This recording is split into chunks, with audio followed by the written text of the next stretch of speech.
மூலமான திருத்தொண்டத் தொகைக்கு முதல்வராயிருந்த ஞாலம் உய்ய எழுந்து அருளும் நம்பி தம்பிரான் தோழர் காலை மலர் செங்கமலக் கண் கடலிற்று அறிவாருடன் கூட ஆலம் உண்டார் திருக்கையிலை அணைந்தது அறிந்தபடி உரைப்பாம். சேக்கிழார் பெருமான் ரொம்ப அடக்கமாக சொல்கிறார். சிவபெருமானே உலகலாம்னு எடுத்து சேக்கிழார் பெருமானுக்கு எடுத்து கொடுத்துட்டார் பெரிய புராணத்தை. ஆனால் சொல்கிறார், சிவபெருமான் அனுகிரகத்தினால என்ன எனக்கு அனுகிரகம் பண்ணாரோ அறிந்தபடி உரைப்பாம். எதை அப்படின்னா, மூலமான திருத்தொண்ட தொகைக்கு முதல்வராய் இந்த ஞாலம் உய்ய எழுந்து அருளும் நம்பி தம்பிரான் தோழர். நம்பி ஆரூரர்னு பேர் பெற்றவர். அவதாரம் பண்ணது திருநாவலூருங்கிற க்ஷேத்திரம். அதனால தான் நம்ம முன்னாடி சொன்னோம், ஊழிமலி திருவாத ஊரார் திருத்தாள் போற்றின்னு. தம்பிரான் தோழர், தம்பிரான்னு சொல்லப்படுற சிவபெருமானுக்கு தோழர். யாருக்கு அந்த பதவி கிடைக்கும்? சுவாமி சொல்கிறார், எனக்கு நீ தோழர்.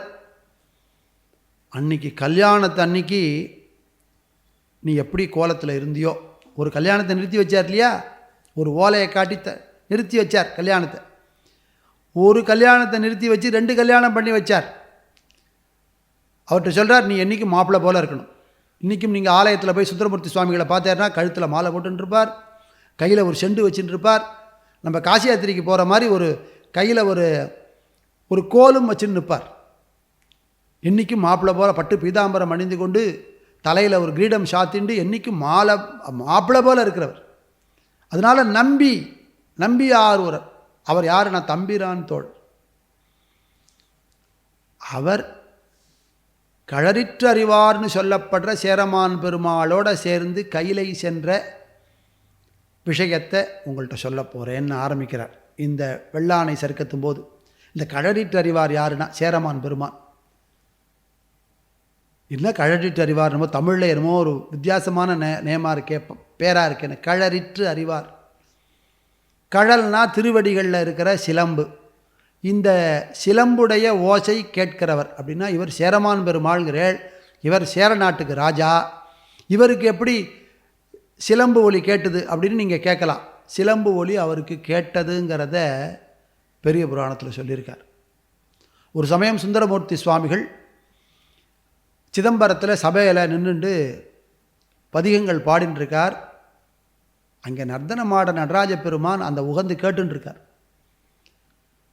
ஆனால் என்ன வழக்கம் அப்படின்னா, மத்தியான வேளையில் மாத்தியானிக சமயத்தில் அங்கே சேரமான் பெருமான் திருவஞ்சிக்களம்ங்கிற கேரளாவில் இருக்கிற க்ஷேத்திரத்தில் தன்னுடைய மாளிகை அரண்மனையில் சிவபூஜை பண்ணி நித்தியம் நமஸ்காரம் பண்ணுவார். நமஸ்காரம் பண்ணுற போது இந்த சிதம்பரத்தில் இருக்கிற நடராஜருடைய திருப்பாதத்தில் இருக்கிற கடல்கள் சிலம்பு ஒலியானது அவருக்கு கேட்கும். அப்படி கேட்டால் தான் போய் மத்தியானம் போய் சாப்பிடுவார், ஆகாரம் எடுத்துப்பார். அன்னைக்கு அவர் என்ன பண்ணார் அப்படின்னா, சுந்தரமூர்த்தி சுவாமிகளுடைய தேவாரத்தை கேட்குற நடராஜ பெருமான் அதிலேயே மனம் மயங்கிட்டார். அப்படின்னா அதிலேயே மனசு லயிச்சு போச்சு நடராஜாவுக்கே. இந்த சேரமான் பெருமாளுக்கு தன்னுடைய சிலம்பு ஒலியை காமிக்கணுங்கிறத மறந்துட்டார். என்னாச்சு அப்படின்னா, சேரமான் பெருமாள் நமஸ்காரம் பண்ணார். இன்றைக்கி நடராஜாவுடைய ஒலி கேட்கலை, இன்றைக்கி நமக்கு ஆகாரம் கிடையாதுன்னு சொல்லி பசியோடு சாப்பிடாமல் போய் உக்காந்துட்டார். சுந்தரமூர்த்தி சுவாமிகள் தேவாரம்லாம் பாடி முடித்த உடனே பரமேஸ்வரனுக்கு நடராஜாவுக்கு தோணித்தான், ஆஹா இன்றைக்கி சேரமான் பெருமாளுக்கு தன்னுடைய திருவடி கடல் சத்தத்தை கொடுக்கலையே அப்படின்னு உடனே அவருக்கு உணர்த்தினார். அவர் சின்னதாக ஒரு உறக்கம் போட்டுருக்கார். பசியோடு இருந்தாலும் ஒரு ஓய்வு எடுத்துட்டு இருக்கிற நேரத்தில் கனவுல போய் சொன்னார், நடராஜா அப்பா சேரமான் பெருமாளே, இன்றைக்கி சபைக்கு சுந்தரர் வந்தார், சுந்தரர் தேவாரம் பாடினார், அந்த தேவாரத்தை கேட்டு நான் மனம் மயங்கிட்டேன். அந்த சுந்தர தமிழை கேட்டு என் மனசு அதில் லயிச்சு போச்சு. உனக்கு இந்த கடல் சத்தம் கொடுக்கறது நான் மறந்துட்டேன், இப்போ கொடுக்குறேன் கேட்டுக்கோ அப்படின்னு சொல்லி கலகலன்னு சத்தம் கொடுத்த உடனே திடுக்கிட்டு எழுந்து சுவாமியுடைய அனுகிரகத்தை எண்ணி சுவாமியை நினச்சி அந்த திசையை பார்த்து வணங்கினாருங்கிறார். சிதம்பரம் இருக்கிற திசையை பார்த்து சேரமான் பெருமாள் திருவஞ்சிக்களத்திலேருந்து வணங்கி, இவ்வளவு பெருமை வாய்ந்த சுந்தரர் நான் தரிசனம் பண்ணணும்னு சேர நாட்டிலேருந்து சோழ நாட்டுக்கு வந்து சுந்தரருக்கு ஆப்த நண்பரானார் அப்படிங்கிறது பெரிய புராணத்தில் இருக்கிற சரித்திரம். அது மட்டும் இல்லை, பல தலங்களை 2 பேரும் சேர்ந்து தரிசனம் பண்ணா. அப்படி கடைசியாக அவள் தரிசனம் பண்ண வந்த ஸ்தலம் இந்த அவிநாசி அப்படிங்கிற கொங்கு நாட்டு ஸ்தலம். எப்போ அப்படின்னா 2 பேரும் மலை நாட்டுக்கு பிரயாணமாக வர்ற நேரத்தில் இந்த அவிநாசி கிட்ட வர்ற போது புக்களியூர்னு அந்த அக்ரஹாரம், அந்த அக்ரஹாரத்துக்குள்ளே பிரவேசம் பண்ணுற போது ஒரு ஆற்று வாசலில் மேளதாளத்தோட ஒரு தோரணம் கட்டி வச்சு, வாழை மரம் கட்டி வச்சு ஒரு விழா கோலமாக இருக்குது. என்னன்னு கேட்குறார். அந்த வீட்டில் இருக்கிற குழந்தைக்கு இன்றைக்கி உபநயனம்னா பூணல் போடுறது, ரொம்ப சந்தோஷம் அப்படின்னு. அதை தாண்டி வர்ற போது அதுக்கு எதிர்த்த வீட்டில் ஒரு அழுகுரல். ஏன் இந்த வீட்டில் அழுகுரல் கேட்குறதுன்னு கேட்குறார். அதை ஏன் கேட்குறீங்க? இன்றைக்கி பூணல் போட்டுக்கிற பையனும் இந்த எதிர்த்த வீட்டில் இருக்கிற பையனும் ஒன்றா, 2 பேரும் ஒரே வயசுக்காரங்க, 2 பேரும் ஒன்றா வளர்ந்தாங்க. இன்றைக்கி அந்த பூணல் போட்டுக்கிற பையனுக்கு உபநயனம் நடக்கிறது. ஆனால் இந்த பையன் இங்கே இருக்கிற குளத்தில் குளிக்க போய் 2 பேரும் ஒன்றா தான் குளிக்க போனாங்க.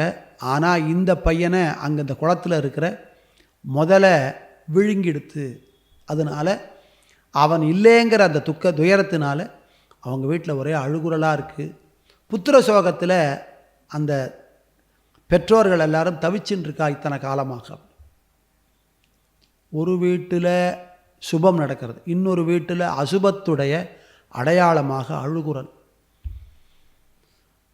இயற்கையிலேயே அவதார புருஷர்களுக்கு என்ன வரும் அப்படின்னா, அவளுக்கு மனசுக்குள்ளே ஒரு இளகின மனசு இருக்கும். இறைவன் அருளால் ஒரு உந்துதல் ஏற்பட்டு சுந்தரருக்கு. எங்கே இருக்குது அந்த குளம்னு கேட்டார்.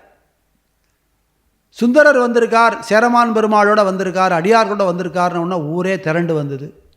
அந்த துக்கத்தில் இருக்கிற துயரத்தில் இருக்கிற பெற்றோரும் சேர்ந்துட்டா. இதோ இருக்குது குளம்னு சொல்லி அந்த ஊரில் இருக்கிறவாள்லாம் அந்த குளத்தை காமிக்கிறதுக்கு கூட்டிகிட்டு போனோம். குளத்தை பார்த்தா வறண்டு இருக்கு. இந்த குளத்தில் ஜலம் இருக்குன்னு நிலைனா அன்றைக்கி இருந்தது, 2 வருஷத்துக்கு முன்னாடி ஜலம் இருந்தது, இப்போ இல்லை. இந்த முதலை இருந்ததுன்னா ஜலம் இருக்கிற குளத்தில் தான் முதலை இருக்கும். இப்போ என்னாச்சு அப்படின்னா, இப்போது ஒன்றும் இல்லை, எல்லாம் வறண்டு போயிருக்கு. முதலைகள்லாம் இந்த நீர் வசதி இல்லைன்னவொன்னே இங்கேருந்து கிளம்பி போயிடுது. அப்போது இது வறண்டு இருக்குது, இதில் முதலையும் இல்லை ஜலமும் இல்லை அப்படிங்கிற நிலைமை. எல்லாரும் பார்த்து திகைச்சின்னு இருக்கா, இப்போ ஏற்பட்ட அவதார புருஷர் வந்திருக்காருன்னு. இவருக்கு சுவாமியை விட்டால் வேறு கதியே கிடையாது. ஏதாவது வேணும்னா சுவாமிகிட்ட தான் பிரார்த்தனை பண்ணுவார். இப்போ வறண்ட குளம், இப்போ யாரை கூப்பிடுறது? இந்த ஊரில் இருக்கிற அவிநாசி அப்பர் அப்படின்னு சொல்லப்படுற அவிநாசி அப்பருடைய திருவடியை சரணாகதி பண்ணி அவர் பாடினதாக பெரிய புராணத்தில் குறிப்பு இருக்கு.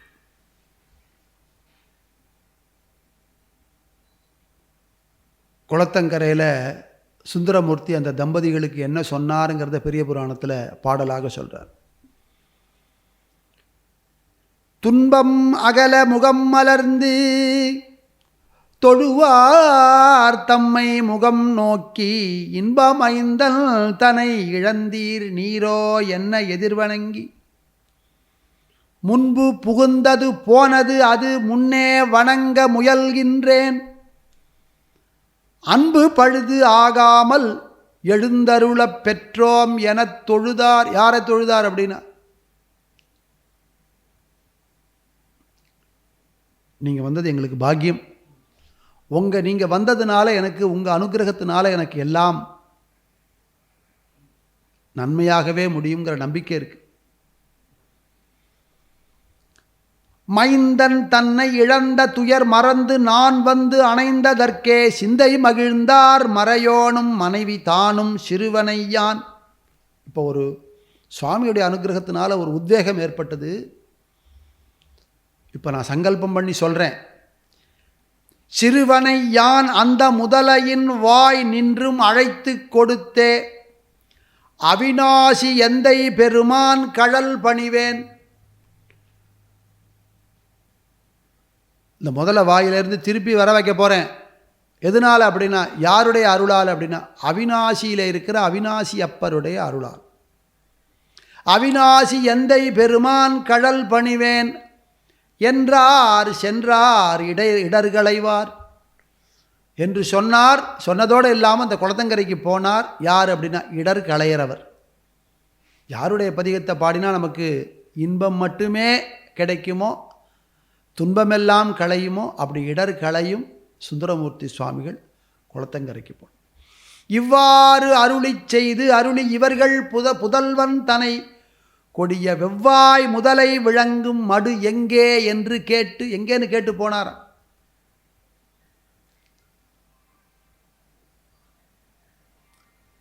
அவனை அன்று கவர் வைவாள் எயிற்று முதலை கொடு வருவதற்கு எடுத்தார். திருப்பதிகம் எடுத்து பாடினார். எதை அப்படின்னா, திருப்பதிகத்தை பாடினார். என்ன பதிகம் அப்படின்னா, எற்றான் மறக்கேன் எழுமைக்கும் எம்பெருமானையே உற்றாய் என்று உன்னையே உள்குகின்றேன் உணர்ந்து உள்ளத்தாள் புற்றாடரவா புக்கொழியூர் அவிநாசியே பற்றாக வாழ்வேன் பசுபதியே பரமேட்டியே. உங்களை மறக்க முடியுமா?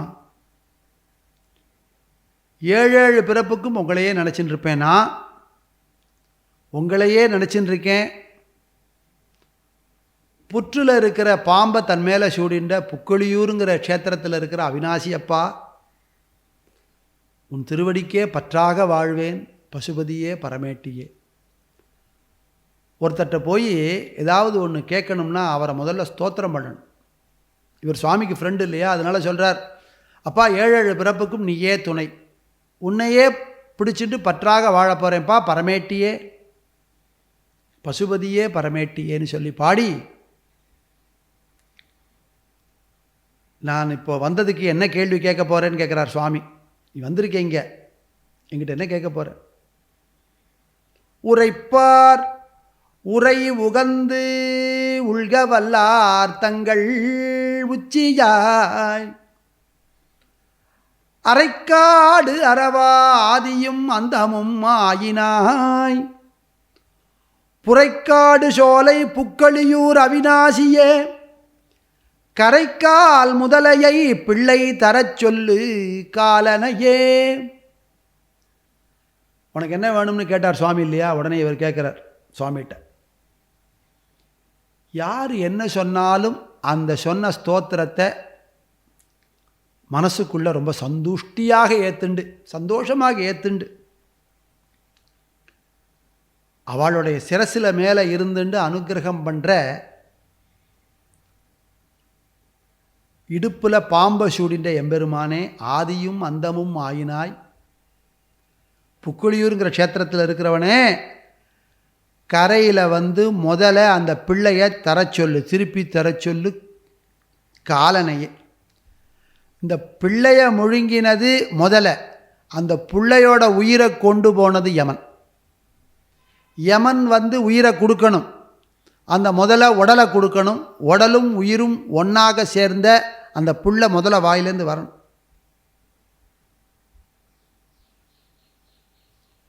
அப்படின்னு பாடி, இந்த குழந்தை என்ன பண்ணித்துப்பா, இந்த குழந்தை குளத்தில் குளிக்கத்தான் வந்தான், அந்த குழந்தையோடு சேர்ந்து குளிக்க வந்தான், அவனை விட்டுட்டு இவனை மட்டும் பிடிச்சின்னு இருக்கு. நல்லாறு தெள்ளார் அறத்துறைவா எங்கள் நம்பனே வெள்ளாடை வேண்டாய் வேங்கையின் தோல் விரும்பினாய் புள்ளேறு சோலை புக்களியூர் குளத்திடை உள்ளாட புக்க மாணி என்னை கிரி செய்ததே. இந்த குழந்தை என்னதான் பண்ணான், அவனை எதுக்காக அந்த முதல்ல சாப்பிட்டுது அப்படின்னு இவர் பாவத்தோட நயமாக பாடின உடனே, வறண்டு கிடந்த குளத்தில் ஜலம் உள்ளிருந்து ஸ்பூரிக்க ஆரம்பிச்சது, ஊற்று மாதிரி வர ஆரம்பிச்சது. கொஞ்ச நேரத்தில் கரையில் இருக்கிறவாள்லாம் பார்த்து அதிசயப்படுறது மாதிரி குளம் நிரம்பியது. குளம் நிரம்பின உடனே கொஞ்ச நேரத்துக்குள்ளாம் அதுலேருந்து ஒரு முதலையானது வெளிப்பட்டது, கரைக்கு வந்தது. முதலையுடைய வாய் திறந்தது. முதலை வாயிலிருந்து இன்னைக்கு அந்த பையன் எப்படி உருவத்தில் இருப்பானோ அந்த உருவத்தில் அந்த பையன் வெளியில் வந்து நேர வந்து அப்பா அம்மாட்ட அப்பா அம்மானு கத்திட்டு நேர போய் அவாக்கிட்ட போயிட்டான். எல்லாம் மாயமாக இது வரைக்கும் தோற்றமானது முதலை, அந்த குளம், நீர் எல்லாம் பழையபடி ஆயிடுது. இந்த காட்சியை இன்றைக்கி நீங்கள் போனாலும் அவிநாசி அப்படிங்கிற க்ஷேத்திரத்தில் சுந்தரமூர்த்தி சுவாமிகள் சேரமான் பெருமான் அடியார்களோடு இருக்கிற போது குளத்துக்கரையில் அந்த முதலை வந்து வாய் திறந்து வறண்ட குளத்தில் நீரும் வந்தது. அந்த குளத்தில் இருந்த முதலையும் வந்தது. முதலை உண்ட சிறுவன் அந்த முதலை வாயிலிருந்து வெளிப்பட்டான் அப்படிங்கிறது சரித்திரம். சுந்தரமூர்த்தி சுவாமிகளுடைய கிருப்பையால், அவர் பாடின தேவாரத்தினால் இந்த ஒரு கஷ்டம், இதுக்கு ஒரு நிவர்த்தி, இது நடக்குமா, இதெல்லாம் நம்ம சாதிக்க முடியுமா அப்படிங்கிற எண்ணமுடைய பக்தர்களும் சுந்தரமூர்த்தி சுவாமிகளுடைய தேவாரத்தை பாட இழந்த பொருளை மீண்டும் பெறலாம் அப்படிங்கிறதுக்கு இந்த பதிகம் ஒன்றே சாட்சி. அப்படி அந்த பையன் வெளியில் வந்த உடனே அதே நல்ல முகூர்த்தத்தில் இந்த பையன் வீட்டிலையும் இவனுக்கும் உபநயனம் செய்து வைத்து அவளுடைய குடும்பத்தில் மீண்டும் அந்த துயரத்தை எல்லாம் நீக்கி அவளுடைய குடும்பத்தில் சந்தோஷத்தை சுந்தரமூர்த்தி சுவாமிகள் கொடுத்தாருன்னு தான் இந்த வெள்ளானை சருக்கத்தில் ஆரம்பிக்கிறார் சேக்கிழார் பெருமான். இழந்த துயரமானது, இழந்த இன்பமானது, இழந்த அதாவது அந்த மீண்ட இன்பம் அப்படிங்கிறது அது வெளிப்பட்டது. அவள் ஒரு காலத்தில் துயரப்பட்டா, இப்போ எதாகிடுது அப்படின்னா அந்த துயரம் நீங்கியது எதனால் அப்படின்னா சுந்தரர் வருகையாலும் சுந்தரமூர்த்தி சுவாமிகளுடைய தேவாரத்தினாலும் இது நடந்தது. இந்த புக்கழியூர் அவிநாசியில் இங்கிருந்து தான் அந்த வெள்ளானை சருக்கத்தை தொடங்குகிறார். 2 பேரும் மலை நாடுக்கு செல்லணும்னு சொல்லி சங்கல்பத்தோடு 2 பேரும் இங்கிருந்து இந்த கொங்கு நாடு தாண்டி மலை நாட்டுக்கு போய் அந்த திருவஞ்சைக்களத்தில் இருக்கிற எம்பெருமான இருவரும் சேர்ந்து தரிசித்ததுக்கு சாட்சியாக இன்றைக்கும் ஆலயத்தில், திருவஞ்சிக்களத்து ஆலயத்தில் நடராஜருக்கு தனி சன்னதி இருக்குது. அந்த சன்னதியில் இருந்து சுந்தரமூர்த்தி சுவாமிகளும் சேரமான் பெருமாளும் ஒன்றாக சிதம்பரத்தை தரிசனம் பண்ணது போல் அந்த நடராஜாவை தரிசனம் பண்ணியிருக்கா. இன்றைக்கும் அந்த நடராஜருக்கு தனியாக ஒரு சன்னதி உண்டு. சுந்தரமூர்த்தி சுவாமிகளுக்கு தன்னுடைய அவதார காலத்துடைய பூர்த்தி என்ன அப்படிங்கிறத மனசுக்குள்ளே தோன்றிடுது. சுவாமிகிட்ட பிரார்த்தனை பண்ணுறார். இந்த வாழ்க்கை அப்படிங்கிறத நானாக நினச்சி வர்றதில்லை, இது உங்களுடைய சங்கல்பத்தினால் வந்தது. கைலாயத்தில் இருக்கிற 2 பெண்கள் மேலே என் மனது சென்றதுங்கிறதுக்காக இந்த பூமியில் வந்து பிறக்கிறதுக்கு உள்ள அனுக்கிரகத்தை நீங்கள் பண்ணேள். அது மட்டும் இல்லை, உங்களை உத்தமன்னு நான் நிறையா இடத்துல பாடியிருக்கேன். என்ன காரணம் அப்படின்னா, சொல்ல காப்பாற்றுறவர் தானே உத்தமன்.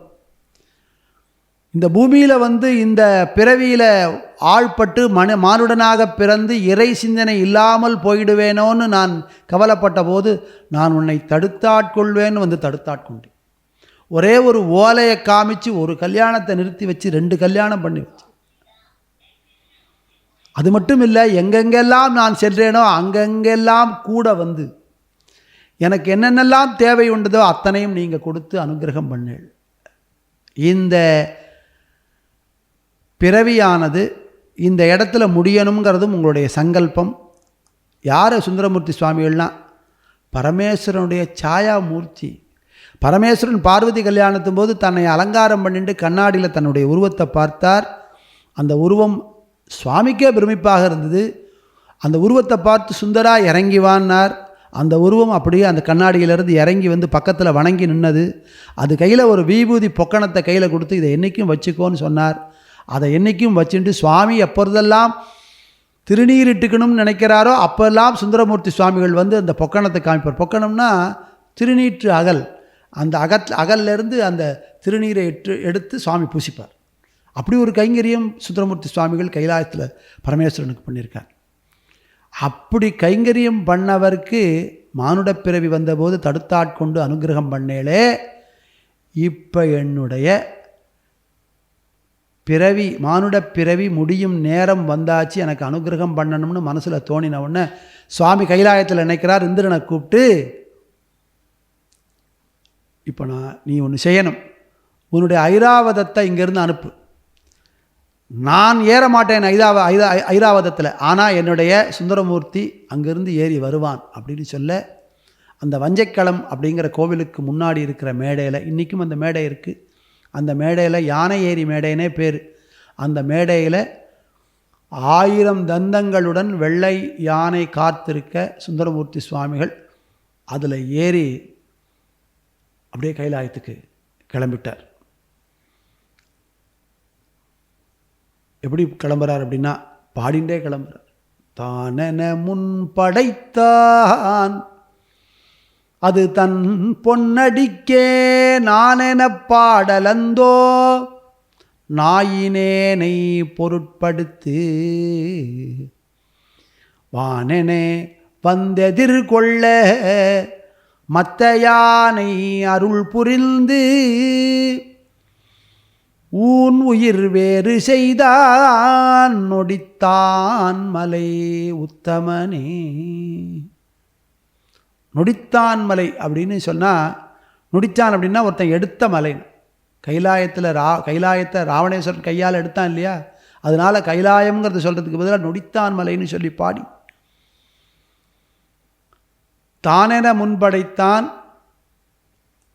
அந்த பொன்னடிக்கே என் மனசு வைக்கிறதுக்காக ஒரு பிறவி கொடுத்து, வானென பாடலந்தோ நாயினேனை பொருட்படுத்து, என்னையும் ஒரு பொருட்படுத்து அந்த உலகத்திலிருந்து அந்த கைலாயத்திலிருந்து இந்திரனோட ஐராவதத்தை அனுப்பிச்சு என்னை கூட்டிகிட்டு போனார். யார்? நொடித்தான் மலை உத்தமன்னு. இப்படி போயிட்டே இருக்கிற போது இவர் போராருக்கிறத அறிஞ்ச சேரமான் பெருமாள் என்ன பண்ணார் அப்படின்னா,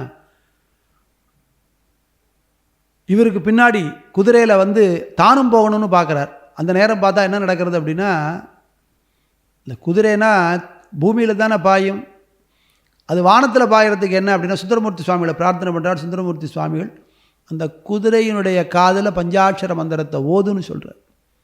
சேரமான் பெருமாள் அந்த குதிரையுடைய காதில் பஞ்சாட்சர மந்திரத்தை ஓம் நம சிவாய அப்படின்னு சொன்ன உடனே அந்த குதிரையும் அவரோட பறந்து போகிறது.